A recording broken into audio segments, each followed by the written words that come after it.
The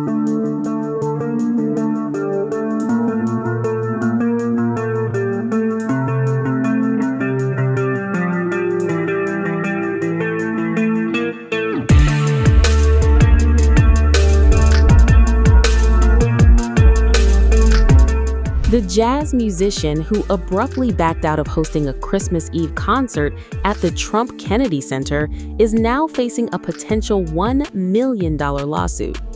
According to documents obtained by the New York Post, the performing arts venue plans to seek financial damages from drummer and vibraphone player Chuck Redd after he pulled out of the annual Christmas Eve Jazz Jam just hours before audiences were set to arrive. Venue officials say the cancellation wasn't logistical, but political.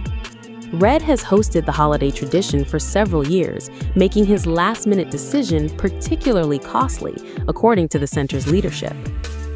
Trump Kennedy Center President Richard Grinnell formally notified Redd of the lawsuit threat in a letter, calling the cancellation a political stunt.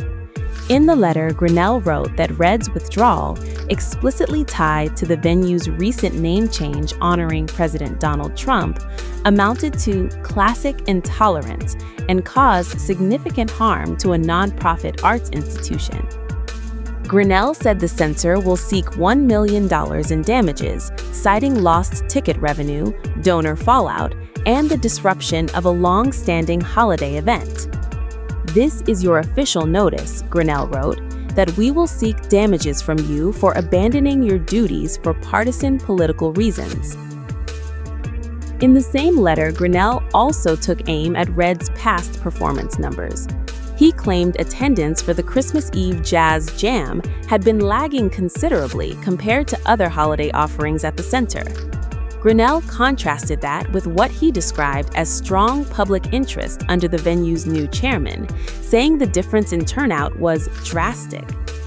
He added that other highly regarded performers in the jazz genre continue to draw sold-out crowds, regardless of their personal political views. According to Grinnell, Redd's dismal ticket sales and lack of donor support, combined with the 11th hour cancellation, resulted in measurable financial losses for the institution. As of now, Chuck Redd has not publicly responded to the lawsuit threat. Shortly before the show was scheduled to begin on Wednesday, Redd announced that he was canceling the performance entirely. In a statement explaining his decision, the musician said that after seeing the Kennedy Center's newly updated name, both on the institution's website and later on the building itself, he chose to walk away from the concert. The rebrand, now officially known as the Trump Kennedy Center, was the breaking point. No replacement show was announced, and guests who had arrived for the annual Christmas Eve tradition were left disappointed. The cancellation quickly drew sharp reactions online, particularly from supporters of President Trump. Users on X and Instagram tracked down Redd's social media accounts and flooded the comments with criticism. One commenter wrote the musician is, quote, "not welcome in the streets of Harlem." Another added, quote, "drummers are a dime a dozen." Several messages accused the musician of prioritizing politics over the holiday spirit. The language used by some critics was harsh. The phrase Trump derangement syndrome, or TDS, appeared repeatedly throughout the criticism. While criticism dominated some platforms, the reaction was not one-sided. On Instagram especially, Redd received messages of support praising him for standing by his principles. Several supportive comments framed the decision as a moral stand and wished Redd a Merry Christmas. The decision was quickly denounced as a disgrace by the Rep. Hakeem Jeffries, the Democratic leader of the House, who was on the board. The so-called Kennedy Center board wants to rename the Kennedy Center after Donald Trump. Are you kidding me? Like, how does that help deal with the affordability crisis in this country? These people are pathetic. They are sycophants. And these are individuals right now who are bending the knee to a loser. The Republicans are losers. Why are you bending the knee at this point in time? It's not clear to you that, as Michael Ray Richardson, the great former New York Knick, once said, the ship be sinking? It's over. This is the Titanic. I don't get it. I really don't understand the situation. Because these people promised that they were going to lower the high cost of living on day one. And they failed to do it in year one, let alone day one.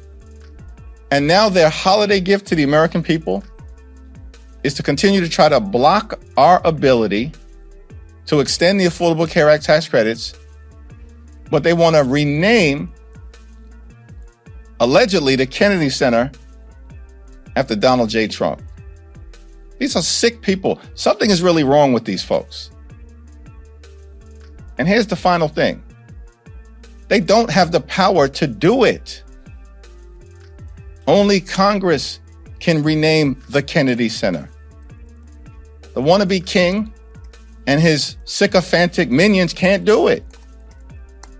But they're going to create a spectacle across the country, and everybody's going to chase this story.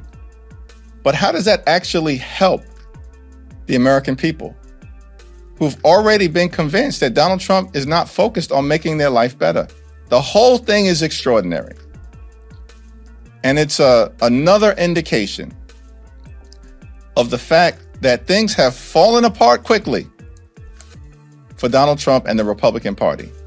The controversy comes amid broader debate over the Kennedy Center's recent rebranding. Earlier this month, the board of the cultural institution voted to adopt the new Trump Kennedy Center name. Officials described the vote as unanimous, though ex officio congressionally appointed Democratic members disputed that characterization. Those members later clarified that they are non-voting participants under updated bylaws.